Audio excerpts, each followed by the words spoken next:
अब हो क्या रहा है, तो फिर कौन मुस्लिम है? जो मोमिन है उसके लिए कुछ चीजें तय हैं, और वो उसमें पहले, भाई सलात कहने में क्या दिक्कत है? तो इनको सलात या नमाज पर कोई हक नहीं है। ये जो सूडो मुस्लिम है, ये जो कपटी मक्कार मुसलमान है, इसको मस्जिद में जाने का हक नहीं है, इसको रोजा रखने का हक नहीं है, इसको हज करने का हक नहीं है। और केवल मामला इतना नहीं है कि हक नहीं है, इसको सीवियर पनिशमेंट अल्लाह ताला ने प्रेस्क्राइब किया है। और ये जो सीवियर पनिशमेंट है ये वॉयलेंट है। और आजकल के कॉन्स्टिट्यूशन की और ह्यूमैनिटेरियन भाषा में बारबारिक पनिशमेंट है। हाथ काटना है, पैर काटना है, कुत्ते से निचवाना है, पत्थर से मारना है, आंख निकालना है, जीभ काटना है, वगैरह। हम केवल सीवियर पनिशमेंट कह रहे हैं। तो अब हो क्या रहा है, तो फिर कौन मुस्लिम है? जो मोमिन है उसके लिए कुछ चीजें तय है, और वो उसमें पहली चीजें, पहली जो खास बात है, anything created by Allah can not B replicated duplicated by बंदा। यानी अल्लाह ताला ने जो कुछ बनाया वो बंदे को बनाने का हक नहीं है। ना तो उसको बनाने का हक है मूर्ति, ना उसको पेंटिंग, ना आदमी, ना कुत्ता, ना बिल्ली, ना बंदर, ना मछली, उसको शार्क, उसको बैक्टीरिया का भी डिजाइन बनाने का हक नहीं है, उसको पहाड़ भी बनाने का हक नहीं है, उसको नदी बनाने का भी हक नहीं है, उसको आकाश तारा चांद बनाने का भी हक नहीं है, तारा बनाने का भी हक नहीं है, क्योंकि ये गॉड ने बना, अल्लाह ने बनाया है। और अल्लाह ने जो बनाया है उसको उसकी नकल करने का मतलब है यू आर कंपीटिंग विद अल्लाह। तो ये वहां पर हदूद गुनाह बताया। हदूद गुनाह मतलब हद से आगे बढ़ना, हद मतलब लिमिट से बाहर बढ़ना। और किसकी लिमिट? अल्लाह की बनाई हुई लिमिट से आगे बढ़ना। इसलिए वहां दो कैटेगरी है क्राइम के। एक है हदूद गुनाह, that is crime against Allah, and crime against Allah can not be pardoned by any secular और रिलीजियस अथॉरिटी। फिर ये सेक्युलर रिलीजियस अथॉरिटी कुरान का झंझट नहीं है। ये कुरान से बाहर मॉडर्न पिछले 50 60 100 साल की जो टर्मिनोलॉजी है, या 200 साल की यूरोप की टर्मिनोलॉजी है, टेम्पोरल अथॉरिटी है और एक रिलीजियस अथॉरिटी है, तो उस भाषा में भी हम लोग बात कर रहे हैं।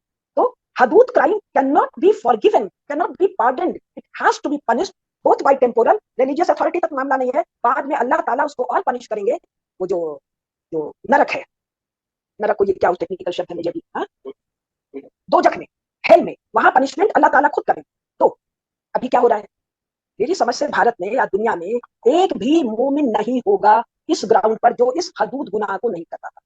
अब साहब देखिए, ये लोग अपना जो झंडा बनाए हैं उस झंडे पर चांद और तारा रखते हैं। हदूद गुनाह, crime against Allah, and therefore they are not mu'min, they are pseudo Muslims, they are munafiq, to be severely punished according to Quran, according to Paigambar Sahab, and according to Allah Ta'ala. And these people are claiming everything on behalf of Islam. अब आपको ढूंढेंगे, हो सकता है दुनिया में हो सकता है भारत में भी 2 4 लाख हो जो कैमरे को नहीं फेस करते। आपको ध्यान में होगा कि पैगंबर साहब की तस्वीर नहीं बन सकती, कोई कार्टून वार्टून बना तो उस पर वो हत्याएं हुई, बाकी सारा मामला हुआ, तो आर्ग्यूमेंट क्या था? जब पैगंबर साहब की तस्वीर नहीं बन सकती है, जब अल्लाह ताला की तस्वीर नहीं बन सकती है, तो उसका बंदा छेनी हथौड़ी से एक आकार देना तो दूर रहा, कूची से और ब्रश से आकार देना तो दूर रहा, ये तो वर्चुअल रियलिटी को अपने लिए क्रिएट कर रहा है कैमरे के साथ। अब देखिए उसामा बिन लादेन ये कह रहा है, ये कह रहा है कि हम इस्लाम लाएंगे। अरे भाई, इस्लाम लाओगे तो तुम वीडियो तो नहीं बना सकते। ये तो virtually you are virtually creating yourself again on the screen. Osama bin Laden के वीडियो है, और ये जितने भी जिनको टेररिस्ट कह रहे हैं, जो ये मुजाहिदीन हैं और दुनिया भर की कैटेगरीज हैं, those who are saying we are the soldiers of Islam and we would once again bring on Islam, these are the people who are indulging in hudud crime. These are the people who are indulging in crime against Allah. And for what? For their worldly gain. भाई आप आधार card क्यों बना रहे हो? आप voter card क्यों बना रहे हो? आप फिल्म क्यों देख रहे हो? ये तो कुफ्र है, गुनाह है, हदूद क्राइम है। तो इससे अगर मान लीजिए आप इससे इंटरैक्ट नहीं करते हैं, what you lose and what you gain. आप गेन करते हैं अल्लाह ताला का ब्लेसिंग, और आप लूज करते हैं अल्लाह ताला का कहर और पनिशमेंट। लेकिन इनके लिए क्या जरूरी है? ये जो वर्ल्डली प्लेजर है, जो वर्ल्डली इंटरटेनमेंट है, जो वर्ल्डली गेम्स हैं, फिल्म फिल्म इंडस्ट्री में ले लीजिए और इंटरटेनमेंट इंडस्ट्री ले लीजिए, स्क्रीन ले लीजिए, फेसिंग कैमरा। क्या आप ऐसे लोगों को जानते हैं जो अखबार नहीं पढ़ते हैं, जो मोमिन और मोहम्मद, जो इलस्ट्रेटेड मैगजीन्स नहीं पढ़ते हैं, जो सिनेमा नहीं देखते हैं, जो फोटो नहीं खिंचवाते हैं, जो टीवी नहीं देखते हैं, and this list goes on and on and on. तो पहला हदूद क्राइम है ये वाला, जिसमें मेरी समझ से और मेरी जानकारी थोड़ी है, शायद भारत में तो 4 5 लाख मिल जाए, शायद, जो इस हदूद क्राइम को ना करते। और इस हदूद क्राइम को करने वाले कुरान के अनुसार मुसलमान है ही नहीं। और जब वो मोमिन है ही नहीं, बिलीवर है ही नहीं, then according to Quran they have no right on any masjid, they have no right on any waqf board. Quran में अल्लाह ताला साफ कहते हैं कि ये मस्जिद को आबाद नहीं करें, ये मस्जिद का मुकदमा भी नहीं लड़ सकते हैं। लेकिन मैं बेसिकली एक इकोनॉमिस्ट हूँ, उसी सिलसिले में दुनिया पढ़ा, यूरोप पढ़ा, फिर भारत पराधीन का झूठ, ऐसा फ्लिमजी झूठ देखा। उसके बाद मैं, मेरा मेन इंटरेस्ट जियो पॉलिटिक्स है, इमरजेंस जो भारत का है, फिर से एक महाभारत, एक विशाल भारत के रूप में, एक पावरफुल भारत के रूप में। उस सिलसिले में जब देखो, जहां देखो, चारों तरफ रोना है कि साहब मुसलमानों की आबादी बढ़ रही, नहीं, मुनाफिकों की आबादी बढ़ रही, मुशरिकों की आबादी बढ़ रही है। ये दूसरे को भी हम जरा सा पिक्चर में ले आए, मुशरिक। कुरान में स्पष्ट कहते हैं कि केवल एक की इबादत करेगा, और वो एक है अल्लाह। और ये अल्लाह पैगंबर साहब के पहले से है। इस्लाम आता है कुरान के साथ, पैगंबर साहब को आयतों के साथ, अल्लाह ताला के इंस्ट्रक्शंस के साथ। अल्लाह इस अर्थ में प्री इस्लामिक डीटी है, जो मक्का में जिनका एक शिलाखंड के रूप में आकार उपस्थित है। कुरान बहुत साफ कह रहा है, only one can be worship and that is Allah, no one else can be worship. मैं तो भारत की चीजों से परिचित हूँ, इसलिए भारत की बात कर। हमारी फिल्म इंडस्ट्री में देख लीजिए आप, सबके सब ये जिसको दिलीप कुमार, यूसुफ खान, और ये आमिर खान और सलमान खान और मीना कुमारी और Waheeda Rehman, and the list goes on and on and on. ये सिनेमा में किसी राधा कृष्ण के आगे, किसी हनुमान जी के आगे, किसी शंकर भगवान के आगे, किसी जुगल सरकार राम सीता की जोड़ी के आगे नाच रहे हैं, गा रहे हैं, भजन गा रहे हैं, मोहम्मद रफी गा रहे हैं, तलत महमूद गा रहे हैं, और एनी नंबर ऑफ गीतकार, एनी नंबर ऑफ संगीतकार, ये मुशरिक है, जो अल्लाह के अलावा किसी की अन्य की इबादत करते हैं या इबादत में हिस्सा लेते हैं, यानी वो अल्लाह के बराबरी में अन्य गॉड हेड्स को लाते। तो मैं अमेरिका में मुसलमान क्या कर रहे हैं, बाकी जगह क्या कर रहे हैं, मुझे नहीं पता, मैं भारत के मामले से परिचित हूँ। साहब ये तो अमरनाथ में, जो अपने अमरनाथ है, बर्फ के शिवलिंग है, इसकी पूजा करवाने में लगे हुए हैं। ये वैष्णो देवी की पूजा करवाने में लगे हुए हैं। मैं कुछ दिन पहले कुंभ मेले में गई, तो कुंभ मेले में तीर्थ यात्रियों को ये अनेकानेक चीज बेच रहे हैं। और अभी मुझे पता चला, मिश्र जी बता रहे थे कि उज्जैन में महाकाल है, महाकाल के बाहर ये फूल बेच रहे हैं। वेरी श्योर, अगर महाकाल के बाहर बेच रहे हैं फूल, तो लाखों लाखों अन्य देवी देवताओं के मंदिरों के आगे ये फूल बेच रहे हैं, और शायद प्रसाद भी बेच रहे हैं। तो आप कर क्या रहे हैं? आप अल्लाह के अलावा अन्य देवी देवताओं के पूजा में हेल्पफुल है। और आप हेल्पफुल क्यों हैं? तो पैसा कमाने की। तो इस्लाम की ऐसी तैसी, पैगंबर साहब इनके लिए बेअदबी की चीज है, इस्लाम इनके लिए बेअदबी की चीज है। इसीलिए कुरान में, मैं कुरान अभी लेके बैठी नहीं हूँ, साफ साफ लिखा हुआ है, लिखा हुआ नहीं है, अल्लाह ताला का instruction through Paigambar Sahab, codified letter and before us in a written form, कि they will be severely punished. ये ऐसी मक्कार भेड़े हैं, एक ट्रांसलेशन है भारत में कोई सफल प्रकाशन, जो ऑथेंटिक प्रकाशन है मुल्ला मौलवियों के द्वारा। तो ये ऐसी मक्कार भेड़े हैं जो अपने मतलब से कभी एक रेवड़ में जाती हैं और कभी अपने मतलब से दूसरे रेवड़ में जाती हैं। ये दोनों रेवड़ में घूमने वाले मोमिन नहीं है, बिलीवर्स नहीं है, मुसलमान नहीं है, मुस्लिम नहीं है। ये वो है जो कुरान का बेअदबी कर रहे हैं, ऐसी तैसी कर रहे हैं, उसके इंस्ट्रक्शंस की ऐसी तैसी कर रहे हैं, कप्ताचार कर रहे हैं। Therefore they are to be punished by any Islamic authority. और ये लाखों लाखों हैं।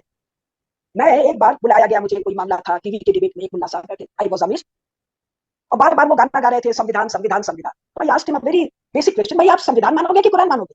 वरीयता किसको दोगे? एंड ही वाज फर्स्ट, उनकी समझ में नहीं आया कि बिंदी बिंदी लगाई थी तो एक हिंदू लग रही है, नाम भी बता दिया गया, कुसुमलता केडिया, उस दिन शायद साड़ी वाड़ी भी पहनी हुई थी। ये मुझसे पूछ रही है कुरान मानोगे कि संविधान मानोगे? और दोनों में एक को चुनना हो तो किसको चुनोगे? उनके मुंह से तपाक से आया संविधान। क्यों? ये सब कन्वर्टेड मुनाफिक और मुशरिक हैं। समस्या दुनिया भर में, मोटा मोटी नहीं तो भारत और यूरोप में समस्या जो है, ये है pseudo Muslims who are taking all kind of license with Quran, Islam and पैगंबर साहब। अब आगे चलते, कुरान में जो हदूद गुनाह है, उसमें अगला हदूद गुनाह है any kind of dealing with intoxication. इसमें शराब भी है, तंबाकू भी है, चाय कॉफी भी है, इसमें वो जो पोस्ता दाने अफीम से दुनिया भर के ड्रग बनाते हैं, वो सब है। ये हदूद क्राइम है, क्राइम अगेंस्ट अल्लाह है। आपने कहीं सुना कि ये जो अफगानिस्तान में, एक उदाहरण है, ये कोई एक नहीं है, ऐसे सैकड़ों है, सैकड़ों। अफगानिस्तान में जो अपने को इस्लाम का सिपाही कह रहे हैं, ये काहे में डील कर रहे हैं? इंटॉक्सिकेंट्स में, नशीली चीजों में। उसका नाम मुझे सबका नहीं पता। वैरायटी ऑफ ड्रग मैन्युफैक्चर्ड, उसका जो बेसिक मटेरियल है वो अफीम है, जिसको पोस्ता हम कहते हैं, खसखस भी कहते हैं, अंग्रेजी में क्या कहते हैं, शायद पॉपी सीड कहते हैं। तो ये इससे, इसमें डील कर रहे हैं, बेच रहे हैं, पैदावार कर रहे हैं, खा रहे हैं, पी रहे हैं, शराब पी रहे हैं, शराब का विज्ञापन कर रहे हैं, सिगरेट पी रहे हैं, तंबाकू पी रहे हैं, हुक्का पी रहे हैं, and that means doing crime against Allah. और ये इस्लाम के नाम पर गैर इस्लामी, फिर वो हिंदू है, वो यहूदी है, वो सनातनी है, वो जैन है, वो बौद्ध है, वो एथेइस्ट है, वो क्रिश्चियन है, उसकी जान में आफत कर रहे हैं। और ये सब लोग इस्लाम की व्याख्या कर रहे हैं, इस्लाम का विश्लेषण कर रहे हैं, इस्लाम को कोस रहे हैं। और तरह तरह के ज्ञानी लोग हैं जो कह रहे हैं जी कुरान को एडिट कर दो, कुरान को मॉडिफाई कर दो। अरे कुरान तो साफ साफ कह रहा है कि इन लोगों का हमसे लेना देना नहीं, they are to be punished, they can not enter into a मस्जिद, दे कैन नॉट, माने नमाज अदा नहीं कर सकते हैं, वो हज नहीं कर सकते हैं। अब देखिए रामदान को या रमजान कह रहे हैं, ये रोजा नहीं रख सकते हैं क्योंकि ये मुनाफिक है, और ये मुनाफिक और मुशरिक की समस्या के जो सेंटर में है वो है कन्वर्जन ऑफ नॉन अरबी।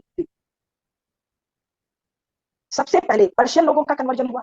अरब यहाँ नीचे है, जिन लोगों को नक्शा ध्यान है, ऊपर पूरा मेडिटेरियन से लेके अभी आज के अफगानिस्तान तक ये जो इलाका है, ये 7th सेंचुरी में केवल और केवल एक नेशन स्टेट है, और वो है पारस, जिसको वो फारस कहते हैं, कुछ उच्चारण बिगाड़ के पर्शिया कहते हैं, नाम है पारस। तो ये जब कन्वर्ट होते हैं तो इनको लगता है कन्वर्जन के बाद ये अरब वाले बद्दू यानी कि भेड़ बकरी, और वो भी छोटी साइज, किसी के पास 50 है, 60 है, 200 है, 400 है, 500 है, 1000, 10,000 भेड़ बकरी वाले नहीं है। क्योंकि भेड़ बकरियों की साइज क्या होगी उसके जत्थे की, ये तय होता है अरेबिया में, सऊदी नहीं, केवल अरेबिया, अरेबिया में अवेलेबल ओएसिस की साइज पर। एक ओएसिस में कितना पानी है और एक ओएसिस से दूसरा ओएसिस कितना दूर है, ये तय करेगा कि उस ओएसिस के आसपास कितने आदमी, कितनी बकरी, कितनी पेड़ और कितना ऊंट रह सकता है। क्योंकि पानी पीना है, फिर दूसरे ओएसिस तक जाना है, तो साइज इज वेरी स्मॉल। तो ये पर्शिया वालों को लगता है pygmies cannot decide what giants will do. और पर्शियंस ऑब्वियसली कुरान के अनुसार भी अगर देखें तो जो मक्का और मदीना की जो हालत है, जो उनके सेंटर है, बाकी तो कहीं कुछ है नहीं, एक तरफ है 5, 7, 8, 10 कायदे के, या शायद 2 ही 3, 4 कायदे के ओएसिस है।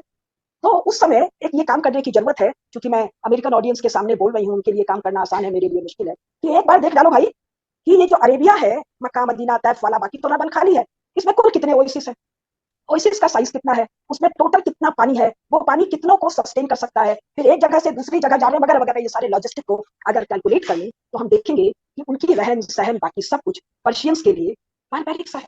तो पर्शियंस कन्वर्ट होते ही, और जो थोड़ा बहुत अरब का इतिहास जानते हैं, पैगंबर साहब का इतिहास जानते हैं, उनको पता है कि पैगंबर साहब के जाने के 80 साल के अंदर या 60 साल के अंदर ये 4 खलीफा हुए, 2 उनके ससुर, 2 उनके दामाद, चारों को कत्ल किया किसने, जो स्वयं को मुसलमान कह रहे हैं, मोमिन कह रहे हैं, वस्तुतः मुनाफिक और मुशरिक है। क्योंकि ये तुरंत पैगंबर साहब के जाते ही तुरंत अपने वो जो 333 या कितने देवी देवता हैं, 360 काबा में, जिनको पैगंबर साहब ने लाठी से या डंडे से जिससे भी तोड़ दिया था, ये उसमें रिवर्ट कर रहे हैं। तो इनको जो पहला खलीफा है अबू बकर या उमर, वो इनको मार काट के लाता है, उसकी हत्या होती है। बाद में 2 हैं, शुरू में 2 हैं, अबू बकर अबू उमर, उन दोनों की हत्या होती है। फिर 2 और हैं, उस्मान और अली या कुछ, उनकी हत्या होती है, कत्ल होता है उनका, और कत्ल बड़ी बेरहमी से होता है, बड़ी बेअदबी से होता है, लाशें सड़ने के लिए छोड़ी गई हैं। तो ये वो ग्रुप है जो पैगंबर साहब के 2 ससुर को, 2 दामाद को, पैगंबर साहब के नवासे, वो जो करबला में मारे, वंशनाश। भारतीय चित्त में सबसे नृशंस कोई कर्म है, सबसे घनघोर कोई श्राप है, तो वो है निर्वंशिया, तेरा वंश समाप्त हो जाए। तो ये कौन लोग हैं जो अपने पैगंबर को निर्वंश करते, तो ये मोमिन नहीं है तब। और तब ये मोमिन नहीं थे, इसलिए अल्लाह ताला को कुरान में इनके लिए जो मैंने निशान लगाया है, गिनती तो याद नहीं है, but a very sizable number of आयत्स हैव कम रिगार्डिंग मुनाफिक्स एंड मुशरिक्स। तो साहब आज के दिन कोई इस्लामिक सीट ऑफ पावर होता तो इन अफगानियों का, इन तालिबानियों का, और वो अलकायदा और दुनिया भर के नाम है, इनका क्या करता, इनको वो सीवियर पनिशमेंट देता जो पनिशमेंट अल्लाह ताला ने ऑर्डर किया है कुरान। कहीं नहीं हो रहा है। सलमान खान, आमिर खान उल्टे टांग दिए जाते हैं, चमड़ी उधेड़ी जाती है, बड़ा डिटेलिंग है, और ये पनिशमेंट की ज्यादा डिटेलिंग शरिया में है, और हदीस में भी कहीं कहीं वर्णन है कि ऐसे मारना है, ऐसे मारे जाते थे, ऐसे करते थे। यानी at the moment there is not one Islamic seat of authority who can punish those who are indulging day in and day out in hudud crime as described or as ordained by Allah। तो अभी मैंने केवल 2 लिया, एक कि साहब जो कुछ अल्लाह ताला ने बनाया वो बंदा रेप्लिकेट नहीं कर सकता है। उसमें एक आया, इसमें एक हदीस आती है, उनकी 17वीं बेगम है, वेरी क्लोज टू पैगंबर साहब, आयशा बेगम है शायद उनका नाम है। वो बताती है कि मेरे कमरे में एक पर्दा था, कमरे में या दरवाजे में कोई एक पर्दा था, पर्दे के नीचे चिड़िया बनी हुई थी। तो नबी ने कहा कि भाई इसको जला दो, तो मैंने कहा कि भाई सुंदर है, अच्छा है, समथिंग, आर्ग्यूमेंट। तो उन्होंने कहा नहीं, क्या तुम इसमें रूह फूंक सकती हो? उन्होंने कहा नहीं। तो बोले अगर रूह नहीं फूंक सकती हो तो जब कयामत के बाद वो कब्रों से निकल के जाएंगे तो अल्लाह ताला पूछेंगे कि जब तुम रूह नहीं फूंक सकती थी, means if you are not equivalent to Allah Taala, you can not put in life there, you should not try to be my equal. लेकिन ये तो सबके सब, ओवैसी कौन है हैदराबाद वाला, और दुनिया भर के और है, ये सबके सब चले आ रहे हैं स्क्रीन पे। माने इनको भरोसा ही नहीं है कि पैगंबर साहब के तरीके से कोई लड़ाई जीती जा सकती है। ये जो है, ये दोनों प्रकार के लॉलेसनेस का लाइसेंस ले रहे हैं, और ये बात उनको समझना होगा जो इन मुनाफिकों के विक्टिम्स। तो इशू इस्लाम नहीं है, इशू इस्लाम के नाम पर कपट करने वाले लोग और उस कपट को न देखने वाले उसके विक्टिम है। ये बात मेरे मन में 10-15 साल से आई, मैं इस बात को टच नहीं करना चाहती थी। फिर हम लोगों ने किताब लिखा, और उस वक्त भारत में जो माहौल था, मैंने मारे डर के मेरा नाम नहीं दिया।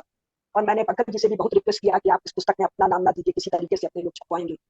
फिर इस शर्त पर मैं उनको उनका नाम देने दी कि भाई अगर कोई ज्यादा बवाल हो तो आप कहीं अज्ञातवास में चले। तो जो बात मुझे सूझ गई वो बात हमारे लॉ के पूरे झमेले से डील करने वाले जुडिशरी लॉ प्रैक्टिशनर्स को क्यों नहीं दिखती है भाई। अंग्रेजों के समय का हम पढ़ते हैं कि उनको जब ईस्ट इंडिया कंपनी ने बंगाल में 3 जिले में जब वो बैटल ऑफ प्लासी के बाद लिया तो कहा कि भाई फैसला देना है तो इस्लाम का जानकार चाहिए, तो मुल्ला मौलवी बुलाओ, तो हिंदुओं के मामले में हिंदू धर्मशास्त्रों या लॉ कोर्ट्स का जानकार चाहिए, तो पंडितों को बुलाओ, तो we don't want to depend on them. तो उन्होंने फारसी सीखी, उन्होंने अरबी सीखी, उन्होंने संस्कृत सीखा और खुद ही मनमानी देने लग गए। तो भाई सेकुलर स्टेट में हमारा जज और हमारा वकील भारत में, अमेरिका में, फ्रांस में, जर्मनी में कुरान नहीं पढ़ के मुनाफिक और मुश्रिक कैटेगरी देखता है, और ये नहीं देखता है कि इनको they should be punished bye secular state. क्योंकि सेकुलर स्टेट भारत की मैं बात कर रही हूँ, कॉन्स्टिट्यूशन में कुरान को इज्जत देता है भाई, बाइबल को इज्जत देता है। तो कुरान और बाइबल की बेअदबी करने वालों को पनिश करेगा कि नहीं स्टेट? इनको पनिश करना पड़ेगा। तो प्रॉब्लम पैगंबर साहब के मार्फत आया हुआ कुरान और इस्लाम नहीं है, प्रॉब्लम है उस कुरान को शील्ड बनाकर कप्ताचारी लोग दूसरे का धन संपत्ति, माने टोटल लॉलेसनेस में हम ना तो लॉ ऑफ लैंड मानेंगे और लॉ ऑफ कुरान की तो इन्होंने जो ऐसी तैसी कर रखी है। और जो कमाल की बात है, दुनिया में कह रहे हैं जी 56 इस्लामिक नेशन। अरे एक तो होता अपने नबी का सच्चा, जो कर पाता या नहीं कर पाता कहता तो सही कि ये हदूद गुनाह कर रहे हैं, दे शुड बी पनिश्ड। आपने कहीं सुन देखा कि एक single head of state, so called Islamic, they are not Islamic, they are Munafiq states created by France and England during interwar period, first world war और second world war में Ottoman साम्राज्य जो वस्तुतः टर्की का empire है, ये मतलब उस बार को ओटोमन कह रहे हैं, टर्की एम्पायर को चूर चूर करके अपने मनमाफिक स्टेट बाउंड्रीज खींचा, अपने मनमाफिक नोबडीज, ये नहीं कि समबडी स्मॉल बडी, नोबडीज को हेड ऑफ स्टेट बनाया। और ये जो नोबडी जो हेड ऑफ स्टेट बन रहे हैं, they have nothing to do with Islam, they have nothing to do with Paigambar Sahab, they have nothing to do with Nabi, they have nothing to do with Quran. What they have to do? they were nobodies, they got lot of things, they have to keep it safe। Saddam Hussain ये कहते हैं जी हमारा बब्बर शेर है, हाँ मुनाफिकों का बब्बर शेर है, मुमिनों का तो नहीं है। वो तो अपना बुद्ध ही खुद बनवा लेता है, दुनिया भर की मैगजीन पर उसकी फोटो खींचती है, दुनिया भर की पैम्फलेट है, दुनिया भर के पोस्टर है, हदूद गुनाह। अब इसके साथ हम फटाफट थोड़ा तेजी से चल रहे हैं।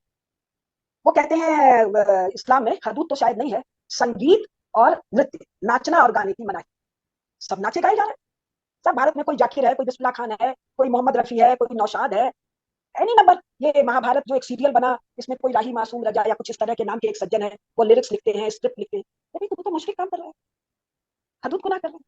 You can not do this, दूसरे देवी देवताओं के लिए कर रहे हैं, लेकिन ढंग से नाच रहे हैं, गा रहे हैं, बजा रहे हैं, एक्टिंग कर रहे हैं। कुरान, इस्लाम, पैगंबर साहब, हम लोग ज्यादा इज्जत करते हैं भाई उनकी। और सारी बहस उनके विक्टिम्स क्या कर रहे हैं कि साहब पैगंबर साहब गड़बड़ है, तो साहब कुरान में गड़बड़ी है, तो साहब इस्लाम में गड़बड़ी है। इतनी मोटी बात किसी को नहीं दिख रही है, गड़बड़ी तो मुनाफिक में। फिर एक और साफ साफ कहा है कुरान में, ब्याज लेना हराम है, वो जो मूलधन पर इंटरेस्ट लेते हैं वो हराम है। भारत में और शायद अमेरिका में भी और दुनिया भर में इस्लामिक बैंक को लगा भाई। और कोई भी कोर्ट, सुप्रीम कोर्ट और हाई कोर्ट और डिस्ट्रिक्ट कोर्ट और जज, अरे भाई अगर तुम इस्लाम पर इस्लाम या इस्लाम से रिलेटेड किसी पर कोई फैसला दे रहे हो तो तुमको कुरान तो बांटना पड़ेगा ना भाई। And it's not a difficult book and only one book, God ordained. केवल एक को पढ़ लो तो ये सब तो पनिशमेंट में जाएंगे। ये मोमिन नहीं है, ये मुनाफिक है, कुरान के अनुसार पनिशेबल है। अब इसके आगे आप लिस्ट बढ़ाते, अच्छा चलिए थोड़ा टाइम है, थोड़ा सा टाइम है। अब ये कह रहे हैं जी कि अकबर हमारा मुसलमान बादशाह है। अकबर तेरा कैसे मुसलमान बादशाह है भाई? तुम लोगों के अपने अनुसार कृष्ण भगवान की पूजा करता है, तो तानसेन के जो गुरु हैं उनका जाके कृष्ण भजन सुनता है, तो मीराबाई के यहाँ जाके कृष्ण भजन सुनता है, तो मंदिरों को दान देता है, और इस्लाम को तो उसने छोड़ ही दिया और दीन इलाही चलाया। इसके बाद कहते हैं अच्छा जी औरंगजेब तो पक्का हमारा कट्टर मुसलमान बादशाह है। कैसे है भाई तुम्हारा कट्टर मुसलमान बादशाह? 92 में जब अयोध्या वाला मामला चला तब आया कि साहब बनारस के जंगमबाड़ी मठ को देखो जी इसने दान दिया। अगर जंगमबाड़ी मठ को दान दिया तो तुम मुशरिक हुए ना। You brought in Mahadev ji with Allah. अब हमको तो पता है कि जो अल्लाह है ये इनका जो रूप है ये वही तो है, जैसा कि अपने केदारनाथ धाम में है, मैंने दर्शन नहीं किया, लेकिन ओंकारेश्वर धाम जो 12 ज्योतिर्लिंगों में एक है वो भी वैसे ही एक शिलाखंड है। तो अभी मैं विषय पर नहीं, विषय से दाएं बाएं नहीं होंगी इस विषय पर, अगर आप चाहेंगे तो 2-4 भाषण में और दूंगी। इसके बाद वो टीपू सुल्तान, कि साहब टीपू सुल्तान बड़ा भारी बदमाश, हिंदू लोग कहेंगे बदमाश या क्रूर मुस्लिम बादशाह है, वो कहेंगे जी बड़ा पक्का हमारा दीन वाला बादशाह है। हर मंदिर में से झुका रहा है, हर मंदिर में अपने सफलता के लिए पूजा करवा रहा है। इनमें से इसको अपने अल्लाह पर भरोसा ही नहीं, इनमें से कोई भी हज करने नहीं जा रहा। कुरान ने साफ साफ कहा है if you are physically capable and if you are financially capable it is on you to go for हज। आप बता दो वो कौन सा दो है ना मोहम्मद, एक वो गजनी वाला और एक हुर वाला जिसको ये महमूद गोरी और महमूद गजनी कहते हैं, हज करने गए थे क्या, इनकी बेगमें गई थी क्या, इनका पूरा जो स्टेट अपरेटस है, हम अपनी भाषा में बोले प्रधानमंत्री, वित्त मंत्री, मुख्य न्यायाधीश एटसेट्रा द होल रेटिन्यू, मान लो 500 आदमी, एक भी गए थे क्या? फिर तुम्हारा तुगलक, खिलजी, अलाउद्दीन, बलबक, दुनिया भर के गए थे क्या? ये बाबर गया था कि हुमायूं गया था कि अकबर गया था कि ये औरंगजेब गया था? उसमें लिखा तो नहीं है कुरान में कि बादशाह बनोगे, कुरान में तो स्टेट होते ही नहीं है। अगर कभी आप चाहेंगे तो ये विषय में लेना चाहूंगी। ये पूरा का पूरा इस्लाम का इन लोगों ने, पता नहीं ये भाषा बोलना उचित है कि नहीं, मैंने ऐसी बेअदबी, ऐसी हम लोग की तरफ यूपी में कहते हैं, ऐसी की तैसी करके मैंने, कोई गुनता ही नहीं है। And not one single seat of power in entire धरती। जो बोले तो सही कि भाई क्या हो रहा है भारत में, देखिए ये सब हज करने जाते हैं और भारत सरकार से सब्सिडी ले। अब कांग्रेस वाले तो मान लो बदमाश थे कि भैया इनको सब्सिडी दो तो हज का जो सवाब यानी पुण्य, धर्म का जो पुण्य है या मजहब का जो पुण्य है इनको ना मिले। भाई जो इंडियन स्टेट का जो कॉफर है, जो राजकोष है, उसमें तो 85% नॉन मुस्लिम के टैक्स का पैसा है ना। तो तुम काफिर के पैसे से हज करने जा रहे हैं, और हज में साफ लिखा है if you are financially capable. तो साहब ये जो औरंगजेब है, ये लड़ने फिरने के लिए या इसको भगा दिया गया दिल्ली से, ये 60 साल की उम्र में जाकर 87 साल की उम्र में मरता है, दक्षिण में 27 साल पड़ा रहता है, भगाया गया या लड़ने गया, लेकिन हज करने नहीं। टीपू सुल्तान भी हज करने नहीं जाता है, और वो मैसूर राजा का वो छोटा सा नौकर टीपू का पिता हैदर अली, वो भी हज करने नहीं जाता। अब कमाल की बात देखिए, जो आज की प्रॉब्लम है, ये रोजा रखते हैं और इफ्तार हिंदू के हाथ से कर लेते। काफिर से के वो मतलब पूरा वो जो फीस्ट का जो व्यवस्था है, रफ्तार इफ्तार का जो व्यवस्था है, काफिर इज फाइनेंसिंग दैट, और तुम खा रहे हो। क्यों खा रहे हो? Because you are converted. These people don't have any faith. हमारे यहाँ जब नहीं, तब अभी कल एकादशी थी, आज थी शायद, आज है डोल एकादशी। अरे डोल एकादशी है, चावल नहीं खाना है। मेरे जैसे लोग भूल भाल जाते हैं, खा लेते हैं, अच्छा खा लिया तो ये वाला प्रायश्चित करना है। वहां तो प्रायश्चित का कोई विधान ही नहीं है, इटर्नल हेल है, और हेल का काफी विस्तार से वर्णन है कुरान में। Don't care for them, Quran hello doesn't exist. For Owaisi Quran hello does not exist. वो कहता है ओवैसी हमारे यहाँ कि साहब एक बुरके वाली एक दिन भारत की प्रधानमंत्री हो। कुरान में क्या कह रहे हैं अल्लाह ताला कि औरत, जो वहां औरत का मतलब है प्राइवेट पार्ट ऑफ वुमन। अब इसको मैं स्त्री स्त्री नहीं कहूँ, जो आपने कहा ना, मैं कैमल पोज और मंकी पोज और डॉग पोज नहीं कहूंगा, उसका सकता हूँ। तो वहां तो औरत मर्द के ताबेदारी में रहनी है, और वैसे कह रहा है कि औरत के ताबेदारी में ये मोमिन मर्द रहेगा। कुरान, पैगंबर साहब और अल्लाह ताला का इंस्ट्रक्शन। ओवैसी के लिए ये भीतर का विश्वास नहीं है। ओवैसी तो एक नाम है जो बार बार टीवी पर मैं आजकल देखती, मेनी मेनी मेनी। तो समय हो गया 1 घंटा, शायद प्रश्नोत्तर भी है, आप चाहेंगे तो इस पर और विस्तार से हम लोग बात करेंगे। इशू तो इस्लाम है ही नहीं, दुनिया में इस्लाम है कहाँ? एक तो होता कोई 14वीं शताब्दी में मैंने कहीं पढ़ा है कि खत्म हो जाएगा, और खत्म होके ये मुनाफिक, ये नकली, ये मकार भेड़े एक रेवड़ से दोनों रेवड़ों में जाएंगी, ये लॉलेसनेस करेंगी, इधर का भी फायदा इधर का। बहुत बहुत धन्यवाद आपका इस विषय में बोलने के लिए। आपका ये पहला शो है हमारे चैनल पे जो इस विषय में किसी ने बात किया है, पहला शो है हमारा। एक बड़ा साधारण सा एक एग्जांपल आता है, जैसे जैसे हम लोग तो साइकोलॉजी में सिर्फ अपने बारे में बात करते हैं, हमारे महाभारत रामायण और इस पे बात करते हैं, और बहुत लार्ज फॉलोइंग है हमारा अमेरिकन मुस्लिम कैटेगरी में, मुस्लिम से बहुत फॉलोइंग है उधर। एक प्रश्न आता है इन सब के लिए, और सभी लोग हमारा ट्रांसलेशन एक्यूरेटली देख सकते हैं, Apple translation is going on सबके स्क्रीन पे, तो हिंदी में बात करेंगे तो इट विल बिकम एक्यूरेट। एक क्वेश्चन आता है कि अगर हम कोई भी देश देखें जहां पर भी, जैसे सऊदी अरेबिया में अभी नया लॉ, एक डायरेक्शन आई है, वहां पर तो लॉ होता नहीं, एक ही लॉ चलता है सऊदी फैमिली का। सऊदी अरेबिया में एक आई है कि हदीस इस्लामिक नहीं है, और हदीस इस्लामिक नहीं है, उन्होंने ऐसा किया है। और वहां पर रेगुलरली वो लोग मस्जिदों को जब मर्जी हटा सकते हैं, हटाते हैं। उसके ऊपर हाईवेज बनाना हो तो मोहम्मद का भी घर उन्होंने हटा दिया। तो लेकिन भारत में क्या हो जाता है कि हम लोग अपने हिसाब से उनको इंटरप्रेट करते हैं, उनको ज्यादा हम लोग प्रमोट करते हैं भारत में। लेकिन अगर आप अमेरिका में देखेंगे, एक लॉ है रिलीजन के बारे में कोई डिस्कशन, जैसे प्रमोट करते मतलब कि आपने जैसे कहा भारत में हम ज्यादा उनको प्रमोट करते हैं, मुनाफिक को कि मतलब मेरा कम्युनिटी, एक कम्युनिटी से मतलब था, इस्लामिक कम्युनिटी से, कि उनको ज्यादा सब्सिडीज दी जाती है, और यू आर एब्सोल्युटली राइट कि उनको हम इस्लामिक बुला ही नहीं सकते। बोल ही नहीं सकते, कुरान की तौहीद। और हम करेक्ट, लोगों ने ये सीखा है, we can agree with something, we can disagree with something, we correct, can not be disrespectful. कुरान में जो कहा गया वो कहा गया है, वी डोंट करेक्ट, एग्री तो हम मुसलमान नहीं बने, मोमिन हम करेक्ट, नहीं बने, मेरे करेक्ट, लिए मेरी, लेकिन उसकी बेअदबी तो नहीं ना भाई। दैट्स राइट, तो दैट्स इनको राइट, मुसलमान कहना उसकी बेअदबी है। एनीवे जो आपकी बात बिल्कुल, है मैं समझ। या सो तो देखिए मैं अभी जी, प्लीज कंटिन्यू, मेरी प्लीज आदत कंटिन्यू, है इंटरव्यू कर जाने की है, sorry. Please continue. Saudi Arabia वाले ठीक तो कह रहे हैं, इस्लामिक तो उतना ही है ना जो पैगंबर साहब के समय है और जो अल्लाह ताला ने भेजा है। कि पर्शियन लोगों ने अपनी सुविधा के लिए जो जो किया, उसका इस्लाम से क्या लेना देना भाई? ये कुरान का जो कंपाइलेशन हुआ, ये पैगंबर साहब के जाने के कितने साल बाद हुआ? More than 100 years। और ये जो अपने हदीस जिसको कहते हैं, पैगंबर साहब खुदा के नहीं अल्लाह के पास चले गए, उनके साथी लोग चले गए, साथी के साथी लोग अल्लाह के पास चले गए, उसके कैसों साल बाद। हियर से को, या हियर से भी छोड़िए ना, जिसको जो मन में आया वो पैगंबर साहब के नाम पर लिख के रख लिया, और इसीलिए कोई एक हदीस आई नहीं। लेकिन कमाल की बात यह है, ये सऊद लोग तो बहावी है ना भाई, और बहावी लोगों को तो लास्ट प्रॉफिट तो पैगंबर नहीं है, इनके लास्ट प्रॉफिट तो लास्ट या आई डोंट नो, बहावी एक प्रॉफिट है जिनको ये फॉलो करते हैं। तो सऊदी अरेबिया के बाहर इस्लाम का तो कोई चक्कर ही नहीं। अगर होता तो अल्लाह ताला पैगंबर साहब को जैसे वो घोड़ी पर भेजे थे वो अलक्सा वाली मस्जिद पर, उनको पूरी दुनिया की में भेज के पूरी दुनिया में कन्वर्ट कराना कैदी ताकतों के लिए तो मिनटों का खेल है। अल्लाह ताला को ये इच्छा ही नहीं थी। ये कब बाद में किया गया, अगर आप ये पुनः समय देंगे तो मैं पुनः बोलूँ। ये तो सब मुनाफिकों मुशरिकों का माया जाल है। जी जी, मेरी बात पूरी हो गई। हाँ, एक्चुअली हम लोग we are on the top of the hour actually right now. एक लास्ट क्वेश्चन मेरा आपसे है, और मैंने आपके सभी आर्टिकल्स में देख चुका हूं मैं, और बहुत ही अच्छे अच्छे विषयों पे आपने बात की है। एक जैसे महाभारत रामायण में एक विश्व का परिप्रेक्ष्य बोला जाता है, जिसमें पूरा विश्व को, जैसे महाभारत में वर्णन है पूरा जम्बू द्वीप का वर्णन है, मेरी पुस्तकों में भी है, और पूरा महाभारत में पूरा जम्बू द्वीप ही भारत बोला गया है।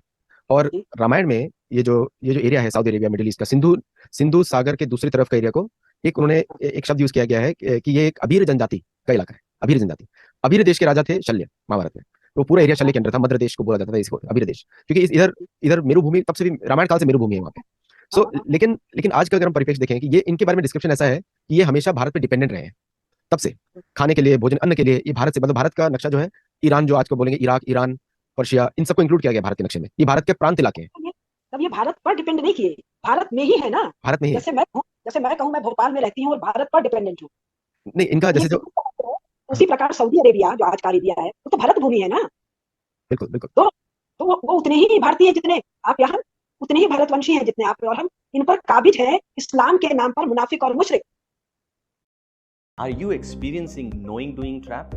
दोस्तों, ये एक स्पेसिफिक साइकोलॉजिकल कंडीशन है जिसमें आप बहुत सारी काबिज है इस्लाम के नाम पर मुनाफिक और मुशरिक।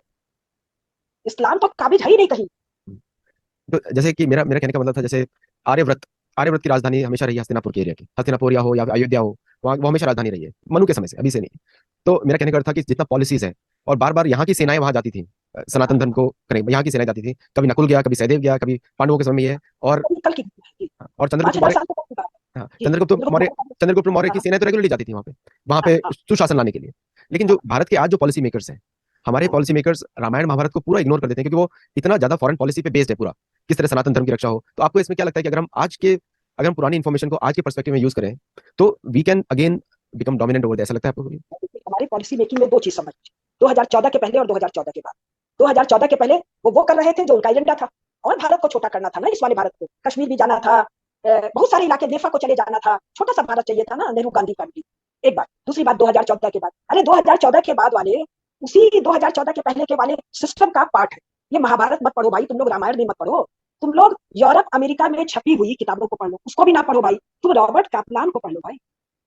तुम केवल यूरोपियंस और विदेशियों को, आज वालों को, 21वीं शताब्दी वालों को 1990 के बाद जो किताबें छप रही हैं उन्हीं को पढ़ लो भाई। लेकिन इसमें एक्चुअली पढ़ने लिखने का कोई खास झंझट नहीं है। 5 साल में भारत अपने स्वरूप को पुनः प्राप्त कर रहा है। अगर आप चाहेंगे तो इस विषय पर हम चर्चा करेंगे, और इसके लिए इंस्ट्रूमेंटल होगा यूनाइटेड स्टेट्स ऑफ अमेरिका और यूरोप और जापान। बिल्कुल, इस विषय पे हम लोग जरूर बात करेंगे अगले शो में। और आपका बहुत बहुत धन्यवाद जुड़ने के लिए। आपके विषय में इतनी बारी मैंने अच्छी बातें सुनी थी, पहली बात आप जुड़ी पहली बार, तो बहुत बहुत आपका धन्यवाद। बिल्कुल नहीं, बहुत अच्छा, मतलब ये जो इन्फॉर्मेशन है हम लोग किसी को मालूम ही नहीं है, तो इट इज ए गुड। मन है कुरान की बेअदबी